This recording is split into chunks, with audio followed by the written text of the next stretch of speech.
అనుబంధం, దయాజాలి ఈరోజు యువతలో కనపడని గొప్ప విషయాలు ఇయే. ఎందుచేత సమాజం ఎట్టెళ్తుంది? బంధాలంటే ఏమిటి? రక్త సంబంధం ఎక్కడుంది? తల్లికి కొడుకు లేడా? తండ్రికి అన్న లేడా? అన్నదమ్ములే లేరా? ఏంటి సమాజం? ఏం చెప్తారు? సమాజం మార్పు కారకులు ఎవరు కావాలి? ఎప్పుడు మారుతుంది? అంతరించిపోతున్న ఈ విలువల్ని మనం తిరిగి స్వాధీనపరచుకోలేమా? బంధం, రక్త సంబంధం, ఈనాటి బంధాల గురించి సమాజానికి, యువతకు ఒక సందేశాన్ని ఇచ్చే కార్యక్రమమే బంధం.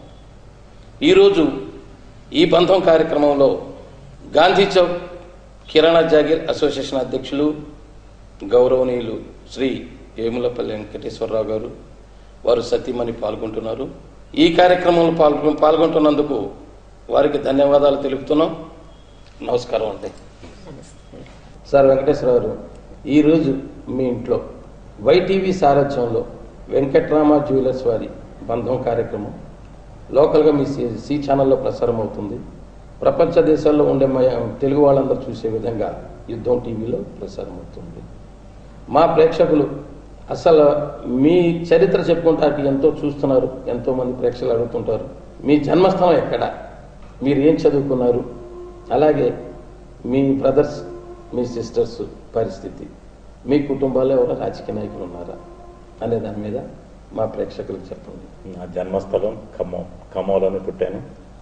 నేను బీకామ్ డిగ్రీ చేశాను. నాకు వివాహం 74లో అయింది. నా శ్రీమతి సామ్రాజ్యలక్ష్మి, నాకు 3 ఆడపిల్లలు, 3 బ్రదర్స్, మేము 5 సిస్టర్స్. మా సిస్టర్స్ బ్రదర్స్ అంతా బిజినెస్లో, కొంతమంది ఒకతను డాక్టరు, ఒకతను ఇంజనీరు, మా అల్లులు కూడా 2 డాక్టర్లు. అంతా హ్యాపీ సంసారం.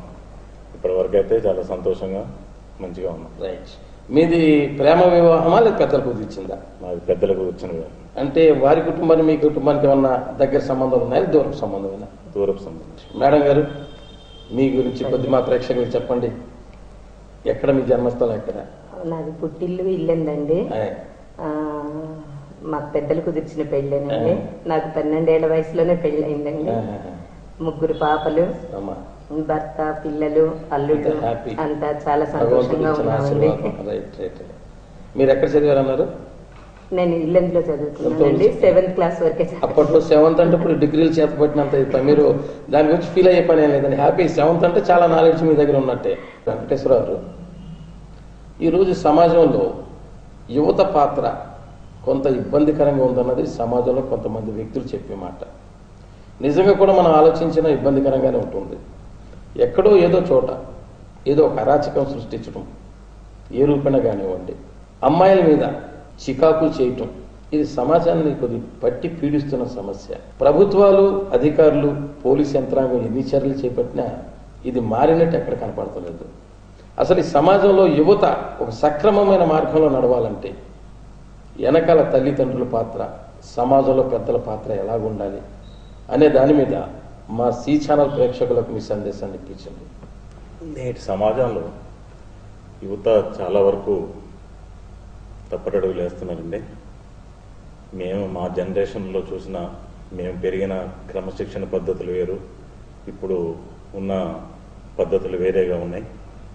తల్లిదండ్రుల పాత్ర కూడా ఇందులో చాలా మటుకు పాల్గొంచుకోవాలండి. అలాగే గవర్నమెంట్, ప్రభుత్వ అధికారులు కూడా సరైన నిర్ణయాలు, కఠిన నిర్ణయాలు తీసుకోలేక వదిలేయటం వల్ల ఈ యువత చాలా చెడిపోవటానికి కారణం. అలాగే ప్రతి యువకుడు ఏదో ఆరాటంగా చదువుకొని ఫారెన్ వెళ్ళాలి, ఉద్యోగాలు చేయాలి, ఇక్కడ అందరిని తల్లిదండ్రులు వదిలేసి వాళ్ళు హ్యాపీగా ఉండాలి అనే ధోరణులు కూడా ప్రవర్తిస్తున్నారు. నేను చాలామందిని చూశాను. అది నా ఉద్దేశంలో చాలా తప్పది. ఇప్పటికీ పిల్లలు స్కూల్స్కి కానీ కాలేజీలకు కానీ ఏదో ఫ్యాషన్గా వెళ్తున్నారు తప్ప, మోటార్ వెహికల్స్ వేసుకొని, కార్లు వేసుకొని ఫ్యాషన్గా వెళ్తున్నారు తప్ప, చదువుకోవాలి, మంచి ఉద్యోగాలు చేయాలనేది కొంత పర్సెంటే కరెక్ట్గా ఉన్నారు దాంట్లో. ఇప్పుడు యువత చెడిపోవడానికి మెయిన్ కారణం పబ్బులు పెరిగిపోవటం, ధర్మం న్యాయం అనేది పెద్దవాళ్ళు పిల్లలకు చెప్పకపోవటం, అప్పుడు మేము పెరిగిన పద్ధతుల్లో తల్లిదండ్రులు మాకు బాగా మంచి గురించి చెప్పేవాళ్ళు. స్కూల్లో టీచర్స్ కూడా మంచి బోధన చేసి ఇలా ఉండాలి ఇలా ఉందని క్రమశిక్షణతో మాకు నేర్పారు. కానీ ఇప్పుడు కాలేజీ చదువుల్లో ఎంత ఫ్యాషన్ అయిపోయి అటువంటివి చెప్పకుండా, అంటే కాలేజీ బుక్స్ చెప్తూ అవి కూడా బోధిస్తే బాగుంటుంది. లేకుంటే ఇప్పుడు స్టూడెంట్స్ కానీ ఆడపిల్లల మీద యాసిడ్లు పోయటం, వాళ్ళని హెరాస్మెంట్ చేయటం, కాలేజీలలో ర్యాగింగ్లు చేయటం, ఇవన్నీ నిషేధించి యువతను సక్రమ మార్గంలో పెట్టాలని వాళ్ళు ఇంకా మారి స్త్రీలను గౌరవించాలని నేను కోరుకుంటున్నాను. ప్రత్యేకంగా మీకోసం సరికొత్త ఆవిష్కరణ రేట్ ట్యాగ్ తో 11 నెలల ప్రత్యేక పొదుపు పథకం శ్రీ వైభవలక్ష్మి సేవింగ్స్ స్కీమ్ లో చేరండి. 12వ ఇన్స్టాల్మెంట్ ఉచితంగా పొందండి. 1000, 2000, 5000, 10,000. చాయిస్ మీదే, బంగారము మీదే. స్వచ్ఛమైన బంగారం, ఖచ్చితమైన నమ్మకం. శ్రీ వెంకట్రామ జ్యువెలర్స్.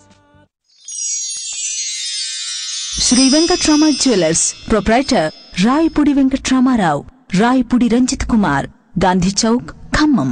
మేడం గారు, ఈ రోజుల్లో చాలా మంది మహిళలు ఒక ఆడపిల్లకి జన్మనివ్వాలంటే భయపడుతున్నారు. వాళ్ళు భయపడటానికి కారణాలు 2 అనే టైపులో మేము అనుకుంటాం. ఒకటి, సమాజంలో అరాచకాలను చూసి భయపడుతున్నారు.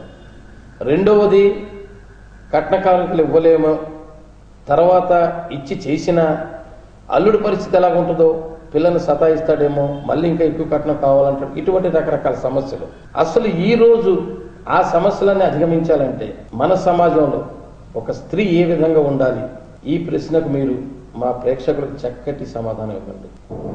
ఈ సమాజంలో ఆడపిల్లని కనాలి అంటే భయం అన్నది ఎందుకు ఏర్పడ్డదంటే వరకట్నాల బాధ తట్టుకోలేకండి.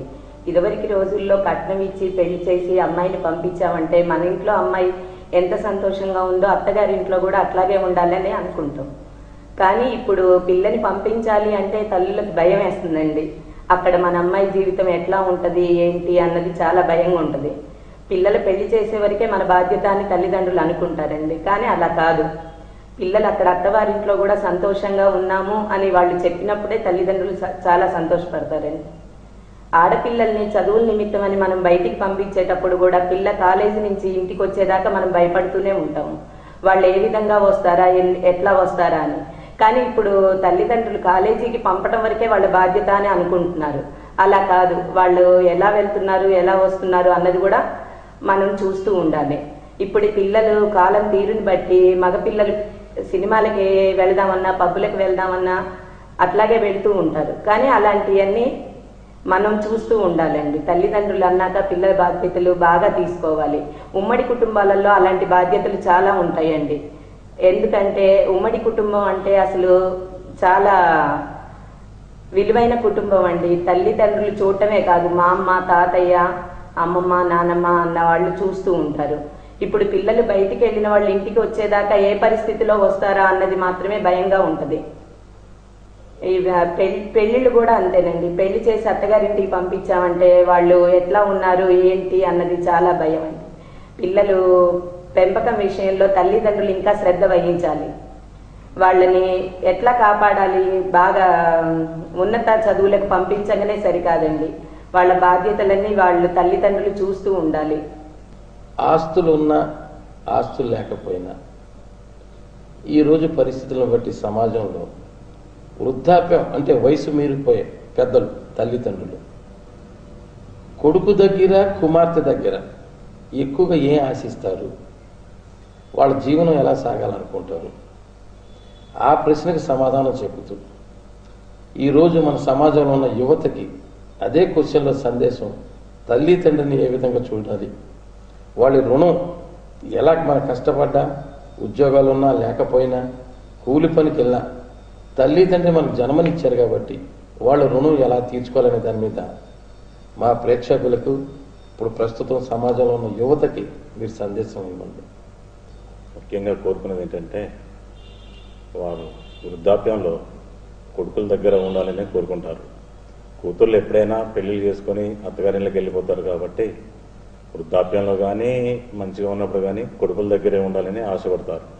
కానీ నేటి సమాజంలో జరిగేది ఏంటంటే కొడుకులు సంపాదిస్తున్నారు, బాగా సంపాదించిన తర్వాత భార్యలు వచ్చిన తర్వాత భార్యలు చెప్పుడు మాటలు ఇన్ని కొంతమంది, బయట మాటలు ఇన్ని కొంతమంది, తల్లిదండ్రుల వృద్ధాప్యంలో రోగం వచ్చిన తర్వాత ఏదైనా మంచాన పడ్డ తర్వాత చూడక వాళ్ళని వదిలేసి కొంతమంది ఫారెన్ కూడా వెళ్ళి సెటిల్ అయిపోతూ ఇక్కడ వీళ్ళని వదిలేయటం వల్ల నేను చూసిన కొంతమందిలో కోటీశ్వర్లు కూడా అక్కడ తల్లిదండ్రులు వదిలేస్తే వాళ్ళు పోయి వృద్ధాశ్రమాలు చేరిన సంఘటన నేను చాలా చూసి నేను పోయి బాధపడ్డాను కూడా. అటువంటి సంఘటనలు జరగకుండా ప్రతి మా పిల్లవాళ్ళు తల్లిదండ్రులు వృద్ధాపంలో చక్కగా చూసుకొని వాళ్ళు గతించే వరకు వాళ్ళు ఆనందంగా జీవించే ఏర్పాట్లు చేయాలి. వాడికి చేతనైన స్తోమత లేనప్పుడు వాడి స్తోమతకు తగ్గట్టే చేయాలి తప్ప తల్లిదండ్రులని అట్లా వదిలేసి వెళ్ళొద్దని కోరుకుంటున్నాను. చాలామంది ఇప్పుడు బజార్లలో కూడా నేను చూస్తున్నానండి, నా దగ్గరికి మా షాపుకి కూడా వస్తారు. తల్లిదండ్రులు వదిలేసారు, పిల్లగాళ్ళు వదిలేసిన దిక్కు దివాన్లు అయితే వృద్ధాశ్రమం నేను చేర్పించినవి కూడా కొంతమంది ఉన్నారు మన వయసు వాటిలో. కొంతమంది విశ్వాసంలో కోటీశ్వరులు కూడా ఉన్నారు. కోటీశ్వరులు ఉన్నా కూడా కొడుకు కోడలు ఆప్యాయత లేక వాళ్ళు వృద్ధాశ్రమంలో బతుకుతున్నారు. కానీ అటువంటి జీవితం వాళ్ళు ఆశించరు. వాళ్ళు ఆశించేది ఏంటంటే ఉన్న 4 రోజులు కొడుకు కోడలు చక్కగా వాళ్ళని చూసుకుంటూ ఉండాలి. కానీ వాళ్ళ రేపు డబ్బులున్నాయే కానీ పేమెంట్ అనే దశకు వచ్చేసారు. ఎక్కడి నుంచో ఫోన్ చేస్తారు, డాక్టర్ని పంపిస్తారు, చూపిస్తారు, అంతవరకే. వాళ్ళు గతించినా కూడా అమెరికాలో ఉన్న టికెట్ దొరకలేదని రాలేననే సంఘటనలు కూడా నేను చూస్తున్నాను. సార్ ఎందుకు ఇంత మార్పు వస్తుందంటారు? వీళ్ళంతా కేవలం డబ్బు, సంపాదన ధ్యేయం వెనకాల ఇంకెవరు అక్కర్లేదు. ఒకటి లేదు, స్పీడ్ యుగం లాగా వెళ్ళిపోతా ఉన్నారు సంపాదన.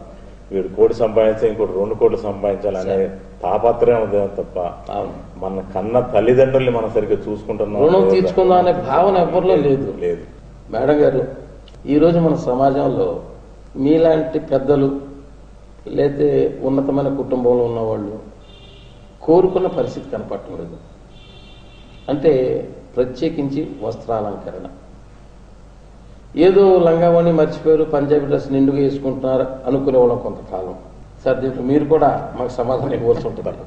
ఈరోజు జీన్ ప్యాంట్లు, మగవాళ్ళు వేసుకునే టీషర్ట్లు, కానీ ఇది కొద్దిగా సమాజానికి ఇబ్బందికరమైంది. అటువంటి పిల్లలకి మనం విమర్శించడం లేదు, కానీ సమాజంలో ఎలాగుండాలని నేర్పడానికి మీలాంటి పెద్దలు చెప్పవలసిన మాటలు. ఇప్పుడు గుళ్ళకి అట్లా వెళ్ళినప్పుడు లంగా ఓణి వేసుకొని వెళ్ళినా చాలా అందంగా కనపడతారు. అటువంటి కనపడతలేదు కదా. కానీ ఇప్పుడు బయటికి వెళ్తే లంగా ఓణి వేసుకొని వాళ్ళని ఎట్లా ఏడిపించాలా అని మగపిల్లలు చూస్తూ ఉంటారండి. దానికి భయపడి కొంత మానేస్తున్నారు వీళ్ళు. ఇప్పుడు పండగ రోజుల్లో కానివ్వండి, ఇప్పుడు పువ్వులు పెట్టుకొని చక్కగా జడగంటలు వేసుకొని అట్లా చాలా నిండుగా ఉంటారు. ఇప్పుడు కొన్ని ఊర్లలో పండగ అంటే పట్టు చీరలు కట్టుకొని పూలు పెట్టుకొని తల్లో నగలన్నీ పెట్టుకొని చాలా నిండుగా కనబడుతున్నారండి. అట్లా ప్రతి ఆడదానికి ఇష్టం అన్నది ఉంటదండి. కాకపోతే ఈ జనరేషన్ లో బయటికి వెళ్ళడానికి భయపడుతున్నారు. ఇప్పుడు ఫంక్షన్లకి వెళ్ళాలన్నా లంగా ఓణి వేసుకొని వెళ్ళమ్మా అన్నాం అనుకోండి, వాళ్ళు మా ఫ్రెండ్స్ అంతా నవ్వుతారు మమ్మీ అని అంటారు. ఎందుకు ఆ భావన పిల్లలు వచ్చిందంటారు? అంటే ఇప్పుడు ఆ జీన్స్ ఇతర దేశాల సాంప్రదాయాన్ని అలవర్చుకొని మన సాంప్రదాయాన్ని మానేశారు. అది ఎంతవరకు పద్ధతి అంటారు? అది పద్ధతి కాదండి అసలు.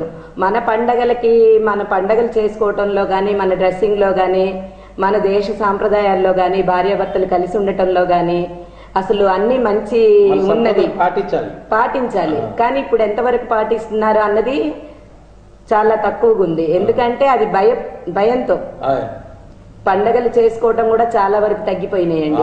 ఉమ్మడి కుటుంబాలలోనే సంక్రాంతి అన్నా, దసరా అన్నా, దీపావళి అన్నా పండగ అన్న సంతోషం కనబడుద్దండి. అది పల్లెల్లో అయితే ఇంకా కొద్దిగా ఎక్కువ కనబడుద్ది. సిటీల్లో అయితే పండగ రోజు కూడా మామిడాకు కట్టిన పాపాన పోరండి. అంటే అలాంటివన్నీ ఇప్పుడు కొద్దిగా పాటిస్తున్నారు. మళ్ళీ పండగ వచ్చిందంటే ఇప్పుడు మా ఇళ్లలో అయితే భక్తి అన్నది ఉంటే అది ఆటోమేటిక్ గా వచ్చేస్తుంది. పండగ ముందు రోజే అన్ని అమర్చుకోవటం, ఇల్లు కడగటం, ముగ్గులు పెట్టడం, తలంట్లు పోసుకోవటం అండి. ఇప్పుడు మీరు చెప్పిన విధంగా అన్ని పాటిస్తారండి. మేడం గారు, బంధాల్లో గొప్ప బంధం ఏది అన్నది చెప్పుతూ ఈరోజు సమాజంలో ఉన్న యువతీ యువకులు బంధాలను ఎలా కాపాడుకుంటే బాగుంటుంది? బంధం అనేది మర్చిపోలేని సంఘటనలో ఒక భాగం. అది రోజు అక్క, చెల్లి, తమ్ముడు ఉంటాయి. ఈరోజు వ్యవస్థ ఎలా ఉందంటే ఆర్థిక పరమైన అంశాల్లోనే వెళ్తున్నారు, కానీ రక్త సంబంధికులను మర్చిపోతున్నారు. మీలాంటి పెద్దలు ఈరోజు సమాజంలో పాత్ర నిర్వహించాలి కాబట్టి బంధాలు అన్నది బంధాలు గొప్ప బంధం ఏదని చెబుతూ ఈరోజు సమాజంలో ఉన్న యువతి యువకులు బంధాలను ఎలా కాపాడుకోవాలన్న దాని మీద మీరు ఒక సందేశాన్ని మా ప్రేక్షకులకు ఇవ్వండి. అలాగేనండి. ప్రేమ బంధం చాలా గొప్పదైందండి. సంతోషం. ఎంత గొప్పది అంటే మన మనసులో ప్రేమ అన్నది ఉంటే అన్ని బంధాలు మనకి వీలుగా ఉంటాయండి. అది ఏ విధంగా అంటే మనం చిన్నతనంలో తల్లిదండ్రుల బంధంతో ఉంటామండి. ఒక వయసు వచ్చిన తర్వాత తోడబుట్టిన వాళ్ళతో మంచిగా ఉంటామండి. ఎంత ఆప్యాయతగా ఉంటామంటే తల్లిదండ్రులతో చెప్పుకోలేని కూడా అక్కతో గాని అన్నతో గాని తమ్ముడితో గాని చెప్పుకోగలమండి. ఆ విధంగా బంధం ఏర్పడుద్ది. కొంతకాలం అయిన తర్వాత యుక్త వయసు రాగానే పెళ్ళైన తర్వాత భర్తతో అనుబంధం ఏర్పడుద్దండి. భర్తతో బంధం ఎంత ఆప్యాయతగా ఉంటే అత్తగారి కుటుంబంలో అంత ఉమ్మడి కుటుంబాల్లో అండి నేను చెప్పేది ఆ బంధం వేరుగా ఉంటుందండి. అత్తగారు, కోడలు, ఆడపడుచులు అందరితో మంచిగా ఉంటూ వాళ్ళతో కలివిడిగా ఉంటూ అసలు బంధం అన్నది ఏ విధంగా ఏర్పడుద్దంటే మనం ప్రేమని పంచితే ఆ బంధాన్ని పెంచుకోగలమండి. అట్లాగే సంతానం అందిన తర్వాత పిల్లల మీద ఆ ప్రేమను చూపెడితే వాళ్ళతో కూడా బంధం బాగా అవుద్దండి. ఒక వయసు వచ్చిన తర్వాత భక్తి అనే దానికి లొంగిపోతామండి మనం మన వయసుని బట్టి. అట్లాగే బయటి వాళ్ళతో కానీ బయట ప్రపంచంతో కానీ ప్రేమగా ఆప్యాయంగా మాట్లాడితే మన భర్త తరఫు వారితో కానీ మన తల్లిగారి తరఫుతో కానీ అందరితో కలివిడిగా ఉండి బంధం అన్నది ఏర్పరచుకోవాలండి. అలా బంధం అన్నది ఏర్పరచుకున్నప్పుడు అన్నీ సవ్యంగా ఉంటాయండి. ఈ బంధం అన్నిటికంటే భార్యాభర్తల బంధం చాలా గొప్పదైనదండి. అది నా విషయంలో చాలా మార్పు తెచ్చిందండి. భర్తతో బంధం అంటే ఇంత సంతోషంగా ఉండగలమంటే మన ప్రేమ భర్తకు కొద్దిగా పంచితే మన కోసం వాళ్ళు ఏమైనా చేయగలుగుతారండి. అంత గట్టి బంధం ఏర్పడుద్దండి. ప్రేమ ఉన్న చోట బంధం అనేది ఉంటదండి. అందుకనే ప్రేమగా ఉంటే ప్రతి వాళ్లతో ప్రేమగా మాట్లాడి ప్రేమగా ఉంటే బంధం అన్నది గట్టిగా ఏర్పడుతుంది. సార్, ఈరోజు ఆస్తులు లేకపోయినా కొన్ని కుటుంబాల్లో అన్నదమ్ములు కక్షలు బాగా పెంచుకొని సమాజానికి కొద్దిగా ఇబ్బంది కలిగిస్తూ ఉంటారు. సమాజానికి ఇబ్బంది కలిగిస్తూ కుటుంబాల్లో లేనిపోయిన కక్షలు పెంచుతూ ఉంటారు. ఇది ఎందుకు జరుగుతుంది? దీని ప్రధాన కారణం ఏంటి? ఆస్తులు లేకపోయినా అంటే అతను సంపాదించుకుని తింటున్నాడనా, లేదే ఒక నాయకత్వ బాధ్యతలో ఉంటున్నాడనా, అసలు ఎందుకు పెరుగుతాయి కక్షలు? అక్కడ బంధాలు తెగిపోతున్నాయి. దాని మీద చక్కటి సందేశాన్ని ఇవ్వండి. ఆస్తులు లేకపోయినా ఉమ్మడి కుటుంబాలలో ఎందుకు ఈ తగాదాలు ఈ బంధాలు లేవంటే ముఖ్యంగా ఆడవాళ్ళ ద్వారా స్టార్ట్ అవుతుంది. వాళ్ళకి ఆస్తులు లేకపోయినా ఎందుకు గొడవలు పడుతున్నారు, ఎందుకు కక్షలు దిగుతున్నారంటే బంధం ఆప్యాయత లేక ఆడవాళ్ళ మధ్య పక్క వాళ్ళు ఇంత సంపాదించారు అంత సంపాదించే వాళ్ళు అలా ఉన్నారు అనేది స్టార్ట్ అయ్యి వీళ్ళని మొగుళ్ళను వేధించటం, వాళ్ళ స్తోమత లేక వాళ్ళు సంపాదించుకోలేకపోవటం, దాని మీద ఎదుగుదల లేక వీళ్ళకి మనస్పర్ధలు వచ్చి బంధాలు తెగిపోయి గొడవలు దిగుతుంది. అట్లా ఆస్తులు ఉన్నోళ్ళు కూడా అదే పద్ధతులు, వాడికి వాటాకి ఎక్కువ వచ్చిందని వీడి వాటాకి ఎక్కువ వచ్చిందని తగాదాలు పడి బంధం అనే దానికి అర్థం తెలియక నానా రకాలుగా విడిపోతుంటని చెప్తుంది. ఆస్తులు లేకపోయినా అన్నదమ్ములు తగాదాలు పెట్టుకుని బంధాలు విడదీసుకోవటం కారణం ఆ ఇంటి ఇల్లాలు ముఖ్య కారణం.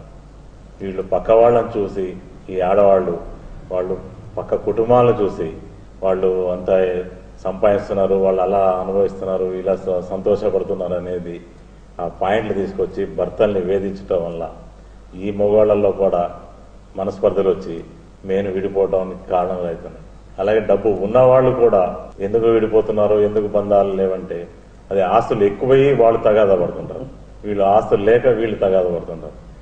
నేను చెప్పేది ఏంటంటే ఎవరైనా బంధాలు ప్రేమలు పెరగాలంటే మన బంధువులు కానీ వచ్చిన అతిథుల్ని ఇంటికి వచ్చినప్పుడు మనం గౌరవించి వాడు పేదవాడైనా సరే ఉన్నవాడైనా సరే మంచిగా 4 మాటలు మాట్లాడి వాడికి టీయో కాఫీ ఇచ్చి భోజనం టైంకి వస్తే భోజనం పెట్టి పంపించి చేసినప్పుడే వాళ్ళ ఆప్యాయతలు మనకి వాళ్ళకి బంధాలు పెరిగి అన్ని కుటుంబాలు మంచిగా ఉంటాయి. నాకు తెలిసి మేము గొప్ప చెప్పుకోవడం కాదు, మా కుటుంబంలో ఇప్పటికీ పేద వాళ్ళు లో తరగతి వాళ్ళు బంధువులు ఉన్నారు, హై సర్కిల్ వాళ్ళు బంధువులు ఉన్నారు. కానీ మేము అందరినీ ఆప్యాయతగా ఏ ఫంక్షన్ అయినా ఏది వచ్చినా సరే అందరినీ ఈక్వల్గా సమానంగా చూస్తాం. మా ఇంటికి టయానికి భోజనానికి వస్తే ఏమని భోజనం పెట్టకుండా మేము పొరపాటున కూడా పంపం. వాడు బీదవాడైనా సరే ఉన్నవాడైనా సరే అట్లా బంధాలు పెంచుకొని ఈ రోజు ఇలా ఉన్నామంటే ఆ బంధం విలువేంటో మాకు వాళ్ళకి తెలుసు. సార్ ఈరోజు సొసైటీలో మన సమాజంలో ఉన్న కుటుంబాలు ధనిక వర్గాలు కావచ్చు, పేద వర్గాలు కావచ్చు, అసలు ఏ విధమైన పాత్ర నిర్వహించాలి సమాజం కొన్ని ఏరియాలు మీరు పత్రికలో రాస్తుంటారు. ఈ ఊర్లో అసలు కేసు అంటూ ఉండదు, ఈ ఊర్లో తగు మాకు ఒకళ్ళు వచ్చి చెప్పే పని ఉండదు, ఈ ఊరికి మేమే పెద్దలు మేమే చేసుకుంటాం, ప్రభుత్వం మాకు ఫండ్స్ ఇవ్వక్కర్లేదు, ఈ రోడ్లు మేమే వేయించుకుంటాం. ఆ విధంగా మన గ్రామాలు, మన పల్లెటూళ్ళు, పట్టణాలు డెవలప్మెంట్ అవ్వాలంటే ప్రతి కుటుంబంలో ఎటువంటి భావన వస్తే బాగుంటుంది. గవర్నమెంట్ మీద ఆధారపడకుండా పల్లెటూర్లు గ్రామాలలో అయితే కొన్ని కుదురుతాయండి. అవి చిన్న చిన్న ఊళ్ళు కాబట్టి వాళ్ళంతా ఒక యూనిట్గా ఏర్పడి ఇది మేము చేసుకోలేస్తాము అనేది వాళ్ళకి చేతనైంది. అదే పట్టణాలలో ఎవడికి వాడు చేసుకోవాలంటే అందరం కలిసి కట్టుగా చేసుకోవాలంటే పెద్ద పట్టణంలో ఎవడేది చేయలేదు. కాబట్టి వాడికైనా ఆ వార్డులో ఉన్న మెంబర్స్ అంతా కలిసి ఈ వార్డు మనం బాగు చేసుకుందాం అనే ఆలోచన రావాలి. మెయిన్ ఆలోచనప్పుడు అక్కడి పట్టణాలలో చాలా మంది సర్వీసులు చేస్తున్నారు. ఆ సర్వీసులు వార్డులకు చేసుకుంటే గవర్నమెంట్ మీద భారం తగ్గుతుంది. ప్రతిదీ కూడా మనది అని పట్టించుకుని గవర్నమెంట్దైనా సరే ఆ వస్తువు మనది, ఈ రోడ్డు మనది, మన జాగ్రత్త కాపాడుకోవాలి. గవర్నమెంట్ వస్తువు అయినా సరే ప్రతిదీ మనం కాపాడుకున్నప్పుడే గవర్నమెంట్ మీద వ్యవహారాలు తగ్గుతాయి, మనకు కూడా మంచిగా ఉంటుంది. అలా అయినప్పుడే ఏ వార్డుకి ఆ వార్డులు చేసుకున్నప్పుడే అది గ్రామాల్లో ఉన్న ఐక్యత ఇక్కడ కూడా వస్తుంది. అసలు వస్తుంది అంటారా? మనం చూడగలమంటారా? చేసుకుంటే వస్తుంది. వార్డు వైజ్ గా చేసుకుంటే అది పెద్ద కష్టం కాదు. పట్టణం మొత్తం చేయాలంటే కష్టం. ఏ వార్డుకు ఆ వార్డు అనుకూలు చేయాలి. ఈ వార్డు మనం శుభ్రంగా ఉంచుకోవాలి. మనం ఈ వార్డులో మనం అందరం కలిసి తల అయిన తీసుకుని మొక్కలు నాటుకుందాం. అలాంటి చిన్న చిన్న ఐటమ్స్ మొదలు పెట్టి పై లెవెల్ వెళ్ళొచ్చు. ఆలోచన రావాలి. ఒక్కసారే పెద్ద పెద్ద కార్యక్రమాలు చేసి చిన్న చిన్న మొదలు పెడితే అందరూ సంతోషంగా దాంట్లో పార్టిసిపేట్ అవుతారు. అప్పుడు పైకి కొద్దిగా డెవలప్ అయ్యి ఆ వార్డు మొత్తం మనం డెవలప్ చేసుకోవచ్చు. ఇంకోటి సార్, కొన్ని అంటే మనం వేరే ఉద్దేశం కదా అభివృద్ధి మీద ఆలోచిస్తూ కులాలను ఎత్తుకోవాల్సి వస్తుంది.